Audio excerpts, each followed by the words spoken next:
José Manuel Otero Novas es nuestro siguiente invitado en primera plana en Radio Libertad. El señor Otero Novas es un hombre que ha tenido responsabilidades en la vida pública de este país, es abogado del Estado y en consecuencia jurista y fue en su último cargo público ocupado ministro de Educación. Don José Manuel Otero Novas, buenos días y muchas gracias por estar en primera plana en Radio Libertad. Buenos días, encantado de estar con ustedes. Reflexionaba usted hace unos días en torno a una serie de artículos que se están publicando en la prensa nacional con respecto a un término que es la moralidad.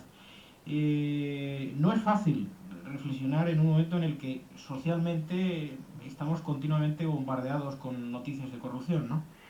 Sí, efectivamente, y no es fácil sobre todo porque existe un ambiente poco propicio a las preocupaciones morales o a las preocupaciones éticas.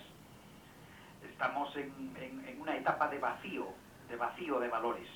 ¿Cómo podría usted definir en su condición de jurista, de hombre del derecho, de abogado del Estado, siempre hay que recordar la prestigiosa oposición de abogado del Estado, lo que es la moralidad? ¿Y qué es lo que nos dice el derecho respecto a este concepto? Sí, bueno, realmente el derecho es una plasmación, digamos, temporal, societaria de la moral. La moral es algo más amplio. La moral no solamente hace referencia a las relaciones del hombre con otros hombres, sino el hombre consigo mismo, el hombre con sus propios fines, etcétera, ¿no? Pero en definitiva la moral son pautas de comportamiento con uno mismo, para el creyente con Dios, con los demás hombres, con las cosas también que existen en el mundo. Bueno, pues son esas pautas de comportamiento que pueden ser pautas de comportamiento para el creyente impuestas por Dios, para el no creyente, pues pautas de comportamiento que su propia razón elabora, y también, naturalmente, para mucha gente, pues pautas de comportamiento que no existen o que son puramente estéticas. Y este es otro sector de la humanidad. Políticamente, señor Otero Novas, ¿dónde está la moralidad? ¿Está en la derecha o está en el centro derecha? ¿Está en la izquierda del PSOE? ¿Está en esa reivindicación permanente que hace, por ejemplo, Izquierda Unida de una hipotética ética, ¿no? Sí, bueno, yo creo que políticamente se hacen reivindicaciones de moralidad desde grupos, desde distintas formaciones, como por ejemplo hace unos años lo hacía el PSOE, en este momento lo hacen los comunistas en España o Izquierda Unida. Pero yo creo que esas reivindicaciones son unas reivindicaciones poco consistentes, poco fundamentadas, porque son las reivindicaciones que hace de la moralidad quien no ha tenido ocasión, quien no ha tenido oportunidad de ser inmoral. O sea, hay partidos que en determinados momentos son como los niños chicos. Los niños chicos son inocentes, son puros, pero son puros porque no han tenido todavía la oportunidad de ser impuros.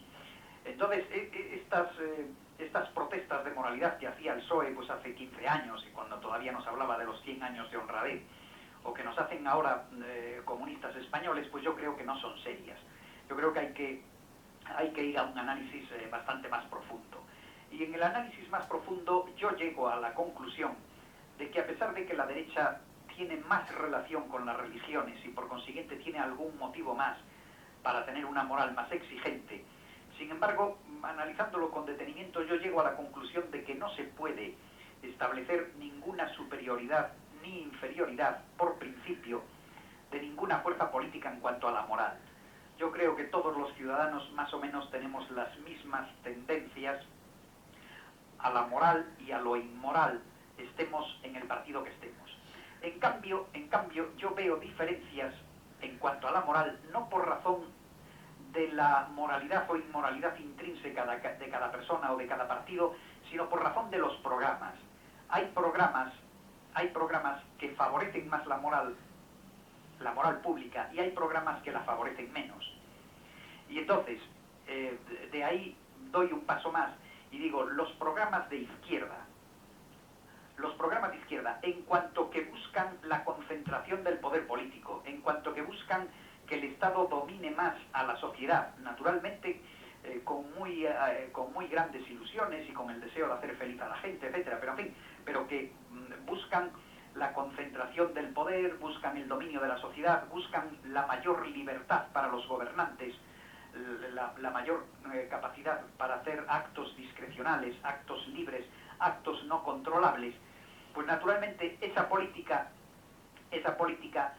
hace desaparecer los controles sobre la actuación del poder, incrementa mucho las facultades discrecionales del poder y por consiguiente generan una mayor inmoralidad. Porque usted cree, señor Otero Novas, que en estos 13 años se han incrementado de tal manera el control de poder directo e indirecto del Estado sobre la sociedad. De forma terrible. De forma terrible. Yo este es un tema que no solamente lo afirmo. Es decir, sería el Estado contra el individuo. Sí. Yo no solamente lo afirmo, sino que yo esto, en una legislatura que estuve de parlamentario entre el 89 y el 93, yo este discurso lo he hecho en el Parlamento y está en el diario de sesiones. Yo he analizado la política legislativa del gobierno socialista. Y la política legislativa del gobierno socialista desde 1982 finales que entran hasta que se marchan, todos los años, paso a paso, ha ido incrementando los ámbitos del poder del Estado, con bastante inteligencia, con bastante habilidad, sin llamar demasiado la atención, pero cada ley es un punto de más poder para el Estado y cada vez han ido desmontando los sistemas de controles que el derecho administrativo del siglo XX había ido creando para evitar las arbitrariedades del poder. Entonces se ha producido una concentración inmensa de poder en el gobierno y una falta de controles, es decir, un desmontaje de los controles existentes. Salimos de un gobierno de 13 años y tenemos otro gobierno de apenas unos meses, de apenas medio año.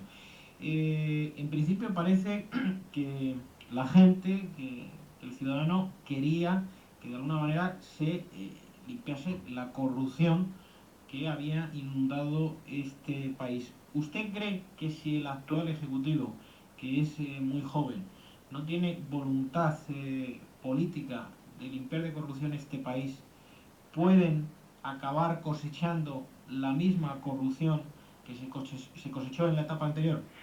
Sí, por supuesto que sí. Por supuesto que sí. Mire, yo le voy a poner un ejemplo, o sea, para que usted y los oyentes comprendan mi punto de vista. Mire, la legislación socialista, por ejemplo, en materia de contratos administrativos, la construcción de una carretera, para entendernos, en materia de contratos administrativos, la legislación está de tal manera, después del gobierno socialista, que un ministro le puede otorgar el contrato a quien le parezca más oportuno. O sea, se han desmontado los sistemas, por ejemplo, clásicos de subasta. Los sistemas de concurso son unos sistemas que permiten una subjetividad y una flexibilidad tan grande que si un ministro quiere darle la carretera a una empresa, el contrato de la carretera se lo da. Entonces, ¿qué ocurre? Que un ministro, si puede hacer una vez al día o una vez al mes, si puede darle el contrato a quien quiere, probablemente el ministro, que es una persona virtuosa, actuará bien y buscará un empresario que, aunque lo elija libremente, sea un buen empresario y que haga bien la carretera. Pero si esto ocurre un día y otro día y otro día, no hay ministro que no acabe corrompido. Ministro, subsecretario, director general, etcétera, etcétera, que no acabe corrompido. Cuando todos los días uno puede hacer lo que quiere, al principio, bueno, pues uno busca a lo mejor al amigo, pero luego busca al socio, al que le da dinero, etcétera, etcétera. Bien, este es un punto en el que se necesitaba una reforma legislativa para volver a establecer controles, para que no se pudiera volver a hacer lo que se quisiera. Y el partido hoy gobernante anunció una serie de proyectos, yo había colaborado en la redacción de esos proyectos. Bien, lo que ocurre es que al día de hoy todavía no los implantó. Yo confío en que los va a implantar. Señor Otero Novas, dentro de este planteamiento moral, filosófico, ético, jurídico que usted hace sobre la moralidad, ¿cuál sería el papel de la justicia? Bueno, el papel de la justicia yo no creo que sea un papel estelar. Yo creo que naturalmente la justicia también tiene que intervenir. Pero yo no creo que la moralidad se implante a golpe de justicia. La justicia colabora. Pero para mí lo más importante es establecer un marco legislativo como el que teníamos, ojo, como el que teníamos en 1982, que siendo muy imperfecto, sin embargo, permitía inmoralidades, pero un número de inmoralidades reducido. Entonces, lo más importante es crear un marco legislativo que vuelva a permitir inmoralidades, si acaso, pero en número muy controlable, y que las inmoralidades sean algo patológico. Y por el contrario, eliminar un sistema legislativo como el actual, donde la inmoralidad se puede cometer cada 5 minutos, impunemente. Entonces, como le digo, la justicia también, pero me parece que no es lo más importante. No es tan importante dar ejemplo, porque además la justicia actúa cuando se denuncia, y la mayor parte de las corrupciones políticas no se denuncian. La inmensa mayoría, yo creo, y no trato de hacer ningún ataque a la izquierda que estuvo en el poder, en absoluto, porque yo creo que en principio han tenido muy buena intención. Pero yo creo que la inmoralidad que hemos tenido en España es infinitamente superior a la que aparece en los medios de comunicación. Infinitamente superior. Porque es rarísimo que los sobornos, los cohechos salgan a la luz. Porque en los sobornos y en los cohechos, tanto quien da el dinero como quien lo recibe son delincuentes. Y por consiguiente eso normalmente no se denuncia. Normalmente todas las partes que han intervenido están igualmente interesadas en mantener en secreto el acto de corrupción. Señor Otero Novas, el ciudadano quizás se encuentra en este momento aturdido ante las noticias que ve. Por un lado, hemos vivido un escándalo muy reciente en el Consejo del Poder Judicial, donde hubo una lucha de poder hasta que finalmente una sentencia emanada de la Sala Segunda del Tribunal Supremo acabó con la carrera judicial de un juez, de Pascual Estevil, el llamado tercer o cuarto turno, que había sido corrupto. Pero recientemente se ha producido también la gran sorpresa dentro de la Sala Segunda del Tribunal Supremo, donde todo parece indicar que se han movido los hilos políticos para poner al frente de la misma a una persona que pare un posible procesamiento de Felipe González. ¿Usted no cree que la justicia debería ser en España independiente? Bueno, por supuesto, yo hice un estudio sobre esto y lo tengo publicado en un libro, pues me parece que es de 1986, donde naturalmente yo digo que el sistema que se ha establecido para la selección de cargos de la judicatura es un sistema perverso por sí mismo, o sea, y que necesariamente produce estas consecuencias. Estamos un poco como en el otro tema de la corrupción en general, ¿no? O sea, es que son los sistemas los que favorecen la corrupción.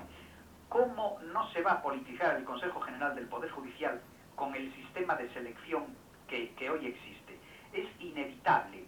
Por magníficos que sean los vocales del Poder Judicial, y yo supongo que son todos magníficos, pero aún siendo así, es inevitable que ese órgano esté politizado, dado que se seleccionan sus miembros tal como se seleccionan.